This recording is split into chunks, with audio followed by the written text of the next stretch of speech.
సంగారెడ్డిలో ఏజెన్సీ విధానం రద్దు చేయాలని డిమాండ్ చేస్తూ జేఏసీ ఆధ్వర్యంలో అవుట్సోర్సింగ్ ఉద్యోగులు భారీ ర్యాలీ నిర్వహించారు. ఉద్యోగ భద్రత కల్పించి సమాన పనికి సమాన వేతనం ఇవ్వాలని ప్రభుత్వాన్ని కోరారు. అలాగే విధుల్లో మరణించిన ఉద్యోగుల కుటుంబాలకు 20 లక్షల రూపాయల ఎక్స్గ్రేషియా ప్రకటించాలని డిమాండ్ చేశారు.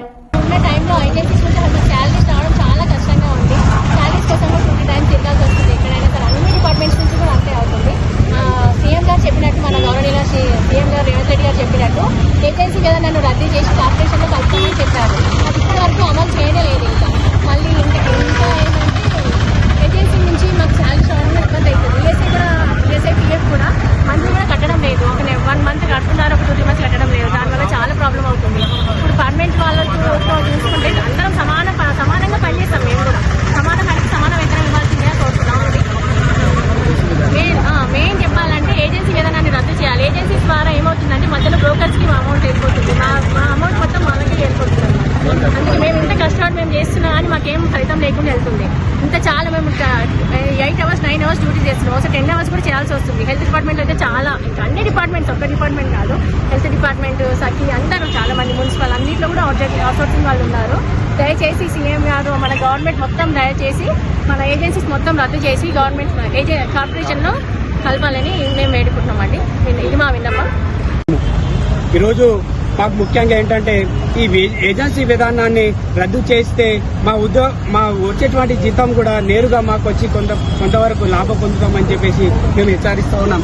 ఎందుకంటే మాకు వచ్చే జీతం వచ్చేసి గవర్నమెంట్ చెల్లిస్తున్నటువంటి జీతం ఏదైతే ఉందో 2,000 పైచిలుక 22,000 పైచిలుకు మనకు జీతం వస్తూ ఉంటే ఈరోజు మనుషుల పైన ఉన్నటువంటి జిఎస్టీ కావచ్చు, కమిషన్ కావచ్చు, మా మనుషుల పైన ఉన్నటువంటి జిఎస్టీ కూడా మేము మనుషుల ముందు కూడా వసూలులాగా జిఎస్టీ కడతా ఉన్నాం. ఈరోజు మా ఏజెన్సీ వాళ్ళు మా ఈఎస్ఐ కట్టట్లేదు, పిఎఫ్ఐ కూడా కట్టట్లేదు. ఈరోజు హాస్పిటల్లోకి వెళ్తే మాకు ఈఎస్ఐ పెండింగ్ లో ఉంది, హాస్పిటల్ కూడా అక్కడ పనిచేయడం లేదు.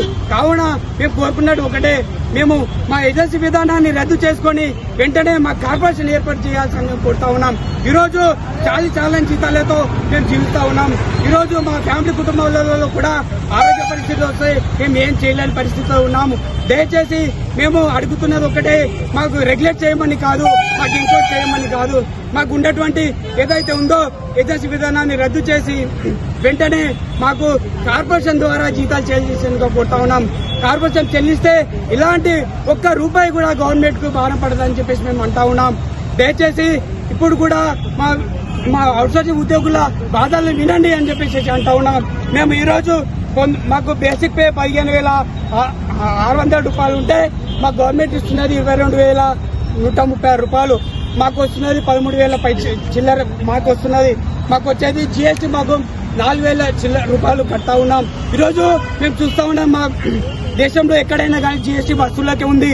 కానీ మా అందరికీ తెలుసు, మీకు కూడా తెలుసు. కానీ మనుషుల ముందు కూడా మేము జిఎస్టీ చెల్లిస్తాం. ఎంత బాధాకరంగా మేము భావిస్తూ ఉన్నాము. మేము దయచేసి చెప్తా ఉన్నాం, మాకు ఏజెన్సీ విధానాన్ని రద్దు చేసి వెంటనే కార్పొరేషన్ ద్వారా మాకు జీతాలు చేయాల్సిందిగా కోరుతా ఉన్నాం.